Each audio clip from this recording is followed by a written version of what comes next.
আমি খলিলুর রহমান আপনাদেরকে কেআরপি ব্যাংকিং চ্যানেলে স্বাগত। আজকে আমি আলোচনা করব payment in due course and statutory protection of paying bank.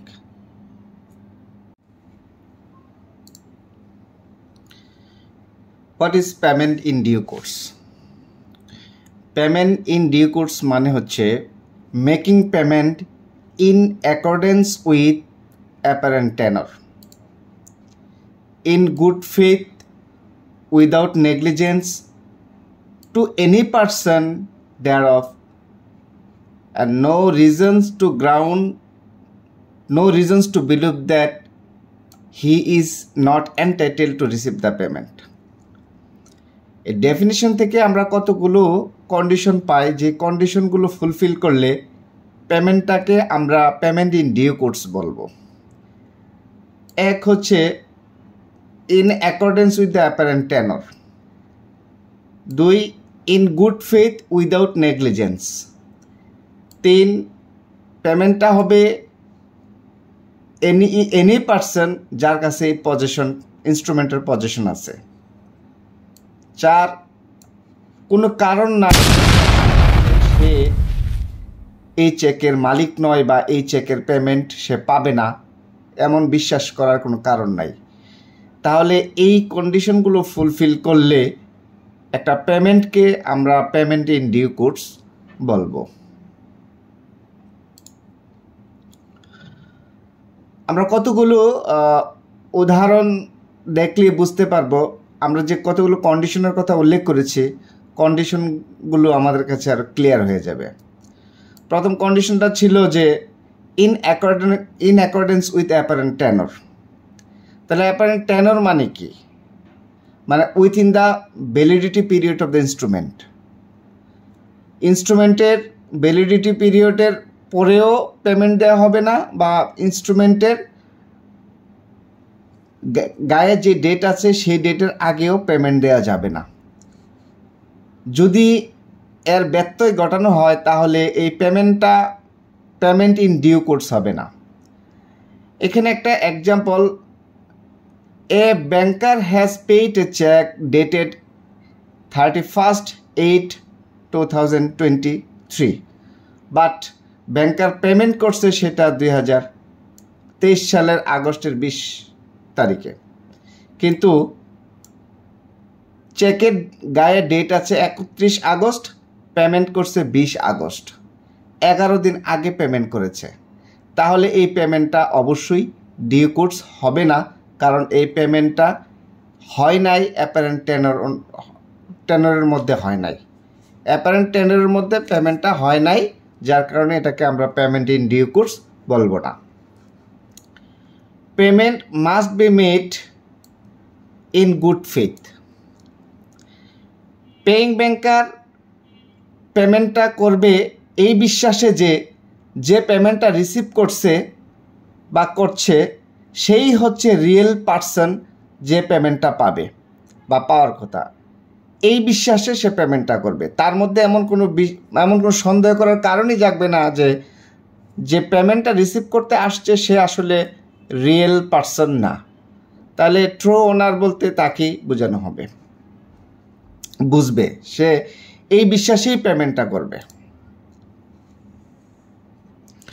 একটা উদাহরণ দেখি, একটা a cheque payable to bearer, একটা বেয়ারার চেক, যে চেকটা এর কাছে আছে, A has lost the cheque or stolen it and B has found it and B present it for payment. আচ্ছা, এখানে কথা হলো এর কাছে একটা বেয়ারার চেক আছে, তো বেয়ারার চেকের পেমেন্ট যে কেউই তো পাইতে পারে। এই বেয়ারার চেকটি হারিয়ে ফেলেছে, বি এই চেকটি পেয়েছে এবং ব্যাংকে পেমেন্টের জন্য এই চেকটি উপস্থাপন করেছে। তাহলে এই বিকে যদি ব্যাংক পেমেন্ট করে সেটা কি ব্যাংকের জন্য পেমেন্ট ইন ডিউ কোর্স হবে কি হবে না? ব্যাংক যদি এই চেকটি হারিয়ে যাওয়া অথবা চুরি হওয়ার সংবাদ না থাকে ব্যাংকের কাছে, পেইং ব্যাংকের কাছে যদি এই নিউজটি না থাকে এবং পেইং ব্যাংক যদি সরল বিশ্বাসে বিকে এর পেমেন্ট করে দেয়, যেহেতু এটা বেয়ারার চেক, তো যে কেউ আসলেই সেটা পেমেন্ট করা যাবে, তাহলে সরল বিশ্বাসে যদি ব্যাংক বিকে পেমেন্ট করে দেয়, তাহলে এই ক্ষেত্রে পেমেন্ট ইন ডিউ কোর্স হবে। কিন্তু ব্যাংকের কাছে যদি এই সংবাদটা থাকে যে এই চেকটি একটি স্টোলেন চেক এবং বি এই চেকের পেমেন্ট পাওয়ার অধিকার নাই, এই সংবাদটি জানা সত্ত্বেও যদি পেইং ব্যাংক এর পেমেন্ট করে, তাহলে অবশ্যই সেটা পেমেন্ট ইন ডিউ কোর্স নয়। এই ক্ষেত্রে কোনো প্রাপক যদি ক্ষতিগ্রস্ত হয়, হোল্ডার ক্ষতিগ্রস্ত হয়, তাহলে ব্যাংকের দায়বদ্ধতা থাকবে এর ক্ষতিপূরণ করার। আর যদি ব্যাংকের কাছে সংবাদ না থাকে, সরল বিশ্বাসে পেমেন্ট করে দেয়, তাহলে এই পেমেন্টের জন্য ব্যাংক দায়বদ্ধ থাকবে না। Payment must be made without negligence. একজন ব্যাংকারের প্রধান দায়িত্ব হলো সঠিক অর্থাৎ ট্রু পার্সনটিকে পেমেন্ট দেওয়া। সেই জন্য যখন একটা চেক কাউন্টারে প্রেজেন্ট করা হবে পেমেন্টের জন্য, পেইং ব্যাংকের দায়িত্ব হবে সেই চেকটি যাচাই বাছাই করা, চেকের ডেট ঠিক আছে কিনা, চেকের অ্যামাউন্ট কথায় এবং অঙ্কে লেখা ঠিক আছে কিনা, সিগনেচার ঠিক আছে কিনা, পেই ঠিক আছে কিনা, যে পেই বা প্রাপক সে আসছে কিনা, এই সব বিষয় খুঁটিনাটি তদন্ত করে দেখে যাচাই বাছাই করে তারপরে পেমেন্ট দিবেন। এবং সব কিছু ইন অর্ডার থাকলে পেমেন্ট দিবেন, তখনই সেটা একটা পেমেন্ট ইন ডিউ কোর্স হবে। এই বিষয়গুলো যদি যাচাই বাছাই না করে ব্যাংকার পেমেন্ট দিয়ে দেয়, তাহলে এর মধ্যে নেগলিজেন্স আছে ধরা হবে এবং এই পেমেন্টটাকে পেমেন্ট ইন ডিউ কোর্স বলতে পারবো না, কারণ ব্যাংকারের পেমেন্ট করার ক্ষেত্রে যথেষ্ট নেগলিজেন্স ছিল যদি এই চেকের সব কিছু খুঁটিনাটি খেয়াল না করে। এই ক্ষেত্রে একটা ফোর্স চেক, তারপর crossing cheque, payment over the counter, order cheque paid to the right person, material alter cheque. দেখা গেল যে ক্রসিং চেকের ক্ষেত্রে ড্রয়ার যেভাবে ক্রসিং চেকের উপরে ইনস্ট্রাকশন দিয়েছে সেইভাবে পেমেন্ট করা হয়েছে কিনা, অর্ডার চেকের ক্ষেত্রে সঠিক ব্যক্তিটিকে পেমেন্ট দেওয়া হয়েছে কিনা, সেক্ষেত্রে তার আইডি কার্ড নিয়ে ভেরিফাই করা যেতে পারে। তারপর চেকে যদি কোনো কাটাকাটি থাকে অর্থাৎ ম্যাটেরিয়াল অল্টারেশন থাকে, তাহলে সেই ম্যাটেরিয়াল অল্টারেশন ড্রয়ার কর্তৃক সিগনেচারের মাধ্যমে কনফার্ম করা হয়েছে কিনা সেটা খেয়াল করতে হবে। এই বিষয়গুলো যদি খেয়াল না করে পেমেন্ট দেওয়া হয়, তাহলে এই পেমেন্টটা হবে উইথ নেগলিজেন্স, সেটা উইদাউট নেগলিজেন্স হবে না। এমত অবস্থায় পেইং ব্যাংক এনআই অ্যাক্ট অনুযায়ী কোনো প্রোটেকশন পাবে না।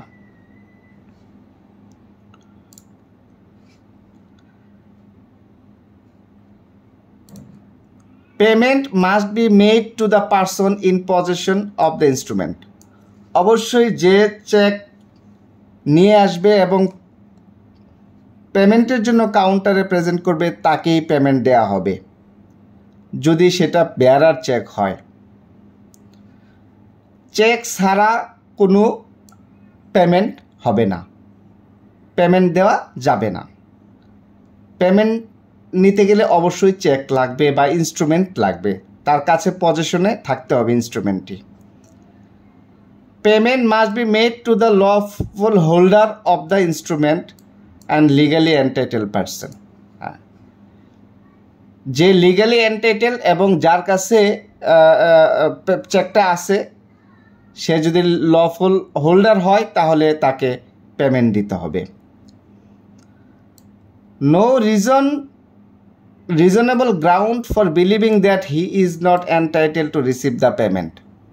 ব্যাংকের কাছে এমন কোনো কিছু প্রতীয়মান হয় নাই বা যে চেকটা প্রেজেন্ট করছে পেমেন্টের জন্য সে আসলে এই চেকের মালিক নয় বা এই চেকের পেমেন্ট পাওয়ার অধিকার তার নাই, এই সরল বিশ্বাসে পেমেন্ট করে দিছে, সেই ক্ষেত্রে পেমেন্ট ইন ডিউ কোর্স হবে।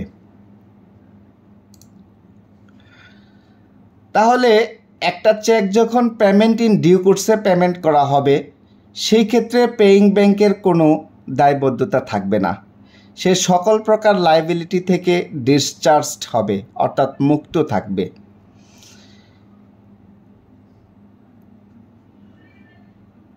এনআই অ্যাক্টের 85(1)(1)-এ বলা আছে, যদি একটা অর্ডার চেক হয় তাহলে কখন একটা পেইং ব্যাংক তার পেমেন্টের দায়বদ্ধতা থেকে মুক্তি পাবে। যদি পেইং ব্যাংক এই দুইটা কন্ডিশন ফুলফিল করে পেমেন্ট করে। এক নাম্বারে হচ্ছে endorsement must be regular, payment must be in due course. যদি এন্ডোর্সমেন্টটা রেগুলার হয় এবং পেমেন্ট ইন ডিউ কোর্স হয়, তাহলে paying bank as per NI act section 85(1) অনুযায়ী সে প্রোটেকশন পাবে। এন্ডোর্সমেন্ট রেগুলার মানে কি? অর্থাৎ যে এন্ডোর্স করছে, দেখা গেল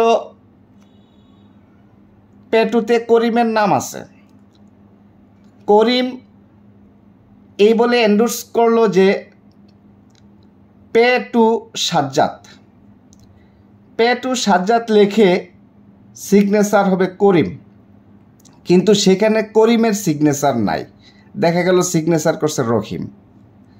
তাহলে এন্ডোর্সমেন্ট করলো করিম, সাজ্জাদকে দিল, আর সিগনেচার করলো রহিম দিয়ে, তাহলে এই এন্ডোর্সমেন্টটি রেগুলার এন্ডোর্সমেন্ট হলো না, অর্থাৎ এন্ডোর্সমেন্টটি এটা ইন অর্ডার এন্ডোর্সমেন্ট হলো না। আবার পেইন নাম চেকে, পেইন নামের স্পেলিং চেকে একরকম, এন্ডোর্সমেন্টে আরেক রকম ভিন্নতা, তাহলে সেই ক্ষেত্রে এটা এই এন্ডোর্সমেন্টটা রেগুলার এন্ডোর্সমেন্ট হলো না। সেই ক্ষেত্রে যদি পেমেন্ট করা হয় তাহলে অবশ্যই সেটা পেমেন্ট ইন ডিউ কোর্স হবে না এবং পেইং ব্যাংক কোনো তার দায়বদ্ধতা থেকে মুক্তি পাবে না। Payment must be in due course মানে হচ্ছে পেমেন্টটা দিতে হবে অ্যাপারেন্ট টেনর, অর্থাৎ ইনস্ট্রুমেন্টের যে ভ্যালিডিটি পিরিয়ড ওই এর মধ্যেই পেমেন্টটা দিতে হবে, এর আগেও দেয়া যাবে না, ম্যাচুরিটির বা ম্যাচ চলে যাওয়ার পরেও দেয়া যাবে না। পেমেন্টটা in good faith without negligence দিতে হবে এবং কোনো কারণ থাকবে না এইটা বিশ্বাস করার যে পেমেন্টটা নিতে আসছে সে আসলে এই পেমেন্টের অধিকারী নয়। In case of bearer cheque, bearer চেকের ক্ষেত্রে পেইং ব্যাংকের প্রোটেকশনটা কি? বেয়ারার চেকের ক্ষেত্রে যে চেক নিয়ে আসবে ওভার দ্য কাউন্টার তাকেই পেমেন্ট করা হবে। ধরা যাক এ একটা চেক, এর কাছে একটা বেয়ারার চেক আছে, এ চেকটি হারিয়ে ফেলেছে অথবা এর চেকটি বি চুরি করে নিয়ে গেছে, বি চেকটি উপস্থাপন করেছে ব্যাংকে পেমেন্টের জন্য। যেহেতু এটা বেয়ারার চেক তাহলে ব্যাংক পেমেন্ট করতে পারবে। এই ক্ষেত্রে পেইং ব্যাংকের কোনো দায়বদ্ধতা থাকবে না। Section 85(2) provides protection to the paying banker as respect of bearer check as follows: where the check is originally expressed to payable to bearer, the drawee অর্থাৎ মানে bank is discharged by payment in due course to the bearer. তাহলে একটা check যদি originally payable হয়, originally মানে হচ্ছে যখন চেকটা ইস্যু করা হয়েছে তখনই সেটা বেয়ারার চেক। তো সেই ক্ষেত্রে ড্রয়ি অর্থাৎ পেইং ব্যাংক যদি পেমেন্ট করে বেয়ারারকে, তাহলে সে সকল প্রকার দায়বদ্ধতা থেকে মুক্ত।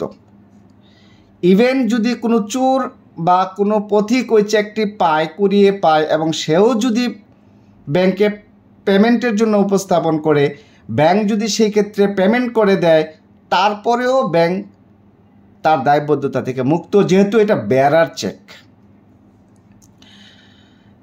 Notwithstanding any endorsement, whether it in full or blank, appearing thereon. যদি চেকটি ফুল এন্ডোর্সমেন্ট অথবা ব্লাঙ্ক এন্ডোর্সমেন্ট যাই করা হোক না কেন, যদি প্রথমে এটা বেয়ারার চেক হিসেবে অরিজিনালি ইস্যুড হয়, তাহলে সেটা বেয়ারার চেকই থাকবে। এই ক্ষেত্রে ফুল এন্ডোর্সমেন্ট করা হোক আর ব্লাঙ্ক এন্ডোর্সমেন্ট করা হোক, সেটা কোনো প্রাসঙ্গিক না। এটা অলওয়েজ পেয়েবল টু বেয়ারার। মানে হচ্ছে প্রথমে একটা চেক বেয়ারার হিসেবে ইস্যু করা হলো। ধরেন এই চেকটি আছে এর কাছে, এ হচ্ছে ওই চেকের বেয়ারার। তাহলে এই চেকটি এন্ডোর্স করে বিকে দিয়ে দিল, লিখলো পে টু বি, লিখে এস সাইন করে দিল। সেই ক্ষেত্রে একটা ফুল এন্ডোর্সমেন্ট হলো, যেহেতু কাকে পেমেন্ট করবে সেটা এ লিখে দিয়েছে এবং নিচে সিগনেচার করেছে। তাহলে সেই ক্ষেত্রে বি পেমেন্ট পাওয়ার কথা, যেহেতু এ লিখেছে পে টু বি, তাহলে বি পাওয়ার কথা। এটা ফুল এন্ডোর্সমেন্ট। সেটা বলছে এখানে যে এন্ডোর্সমেন্ট ফুল হোক আর ব্লাঙ্ক হোক, অর্থাৎ পেইন নাম লেখা থাকুক আর না থাকুক, অলওয়েজ সেটা পে টু বেয়ারার। বেয়ারারকে পেমেন্ট করতে হবে, যেহেতু প্রথমে এটা বেয়ারার হিসেবে অরিজিনালি ইস্যু করা হয়েছিল। তারপর হচ্ছে notwithstanding that any such endorsement purports to restrict or exclude further negotiation. এটা মানে আরও নেগোসিয়েশনকে, পরবর্তী নেগোসিয়েশনে রেস্ট্রিক্ট করুক আর না করুক, সেটা বেয়ারারকে পেমেন্ট দেয়া যাবে। যদি ব্যাংকার বেয়ারারকে পেমেন্ট দেয়, সেই ক্ষেত্রে ব্যাংকের কোনো দায়বদ্ধতা থাকবে না। It implies that check originally issued as a bearer check remains always bearer। মানে প্রথমে চেকটা যদি বেয়ারার হিসেবে ইস্যু করা হয়, তাহলে এন্ডোর্সমেন্ট এটা ফুল এন্ডোর্সমেন্ট করুক, ব্লাঙ্ক এন্ডোর্সমেন্ট করুক, নেগোসিয়েশনকে রেস্ট্রিক্ট করুক, অর্থাৎ ফার্দার নেগোসিয়েশনকে রেস্ট্রিক্ট করুক আর না করুক, এটা বেয়ারারকে অলওয়েজ পেয়েবল। সেই ক্ষেত্রে যদি ব্যাংক বেয়ারারকে পেমেন্ট করে, তাহলে ব্যাংকের কোনো দায়বদ্ধতা থাকবে না। হতে পারে সে একটা চুরি হওয়া চেক বেয়ারার এনে উপস্থাপন করেছে এবং ব্যাংকের কাছে সেই নিউজটা নাই, নলেজ নাই যে আসলে এই চেকটি একটা চুরি হওয়া চেক এবং এই চেকের টাইটেল বীর না, অথবা যে উপস্থাপন করেছে তার এই চেকের পেমেন্ট পাওয়ার অধিকার নাই, এই সংবাদটা ব্যাংকের কাছে নাই। সেক্ষেত্রে যদি ব্যাংক পেমেন্ট করে, তাও সে ডিসচার্জ ফ্রম অল লাইবিলিটিস। কিন্তু যদি তার কাছে মানে সংবাদটা থাকে যে এটা আসলে একটা স্টুলেন চেক বা মিসিং চেক, হ্যাঁ, অথবা ফোর্স চেক, যদি তার টাইটেল নিয়ে কোনো নিউজ অর্থাৎ সংবাদটা আগে থেকেই মানে ব্যাংকের নলেজে থাকে, তাহলে সেটা পেমেন্ট দেওয়া যাবে না। আর যদি পেমেন্ট দেওয়া হয়, তাহলে সেই পেমেন্টটাকে পেমেন্ট ইন ডিউ কোর্স বলা যাবে না। এই ক্ষেত্রে ব্যাংকার সেই পেমেন্টের জন্য দায়বদ্ধ থাকবে এবং ক্ষতিগ্রস্তকে অবশ্যই ক্ষতিপূরণ দিতে হবে। In case of cross cheque, একজন পেইং ব্যাংকার ক্রস চেকের ক্ষেত্রে যে প্রোটেকশন পাবে তা উল্লেখ আছে সেকশন 28-এ। সেখানে বলা আছে paying banker has to make payment of cross cheque as per instruction of the drawer on the crossing. ক্রসিংয়ে যেই ইনস্ট্রাকশনটা দেয়া থাকবে পেইং ব্যাংকে, সেইভাবেই পেমেন্টটা করতে হবে। ক্রসিংয়ের ইনস্ট্রাকশন অনুযায়ী যদি পেইং ব্যাংক পেমেন্ট করে তাহলে সে প্রোটেকশন পাবে, আর যদি এর ব্যত্যয় ঘটে তাহলে এই এনআই অ্যাক্টের 128 সেকশন অনুযায়ী কোনো প্রোটেকশন পাবে না, সে কোনো দায়বদ্ধ থাকবে পেমেন্টের জন্য। In case of making payment of crossing check, banker will get protection if he fulfills two requirements.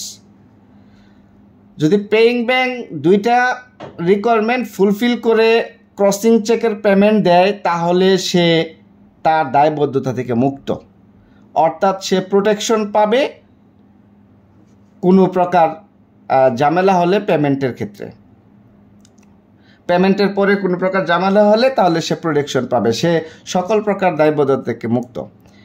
এক নাম্বার হচ্ছে payment in due course. Payment in due course মানে হচ্ছে চেকটা অবশ্যই অ্যাপারেন্ট টেনরের মধ্যে দিতে হবে, ইন গুড ফেথ পেমেন্টটা দিতে হবে, উইদাউট নেগলিজেন্স। এখানে চেকের কোনো চেকের আনুষঙ্গিক বিষয়গুলো যাচাই বাছার ক্ষেত্রে কোনো গাফিলতি থাকতে পারবে না, এবং সরল বিশ্বাসে অনেস্টলি চেকটা দিতে হবে, আর চেকের পেমেন্ট দিবে, আর চেকের পেমেন্টটা অবশ্যই দিতে হবে চেকের মেয়াদের ভিতরে, ভ্যালিডিটি পিরিয়ডের ভিতরে, তাহলেই সেটা হবে payment in due course. Payment has been made, number 2, payment has been made as per requirement of the crossing cheque, এবং চেকের পেমেন্টটা ক্রসিং চেকের ক্ষেত্রে পেমেন্টটা হবে ক্রসিং এর রিকোয়ারমেন্ট অনুযায়ী। যদি সেটা জেনারেলি ক্রসিং চেক হয় তাহলে যেই কোনো ব্যাংকে এটা পেমেন্ট দেয়া যাবে। যদি এমন হয় চেকে ক্রসিংয়ে লেখা থেকে পে টু সাজ্জাদ হোসেন, তাহলে যেই কোনো ব্যাংকে সাজ্জাদ হোসেনের অ্যাকাউন্টে এর পেমেন্ট দেওয়া যাবে জেনারেল ক্রসিংয়ের ক্ষেত্রে। আর যদি ক্রসিংয়ে এরকম লেখা থাকে যে কোনো একটা স্পেসিফিক ব্যাংকের নাম লেখা থাকে, যে সোনালী ব্যাংক, তাহলে অবশ্যই এই চেকের পেমেন্টটা দিতে হবে সোনালী ব্যাংকে। অন্য কোনো ব্যাংকে এই পেমেন্টটা করলে পেইং ব্যাংক দায়বদ্ধ থাকবে। যদি কোনো ক্রসিংয়ে এরকম লেখা থাকে যে সোনালী ব্যাংক অ্যাকাউন্ট সাজ্জাদ হোসেন, তাহলে সোনালী ব্যাংকে সাজ্জাদ হোসেনের অ্যাকাউন্টে চেকটা জমা হবে, চেকের পেমেন্টটা হবে। যদি এর ব্যত্যয় ঘটে সাজ্জাদ হোসেন ছাড়া অন্য কারোর নামে, অথবা সোনালী ব্যাংক ছাড়া যদি জনতা ব্যাংকের নামে হয়, অন্য কোনো ব্যাংকে পেমেন্টটা দেয়া হয়, সেই ক্ষেত্রে পেইং ব্যাংক দায়বদ্ধ থাকবে এবং সে ক্ষতিপূরণ করতে বাধ্য থাকবে। আর যদি সে জেনারেল ক্রসিং অনুযায়ী যে কোনো ব্যাংকে পেমেন্ট দেয়, ক্রসিংয়ের রিকোয়ারমেন্টস ফুলফিল করে, তাহলে পেইং ব্যাংক সকল প্রকার দায়বদ্ধতা থেকে মুক্ত থাকবে অ্যাজ পার এনআই অ্যাক্ট 8081 অনুযায়ী। Thank you.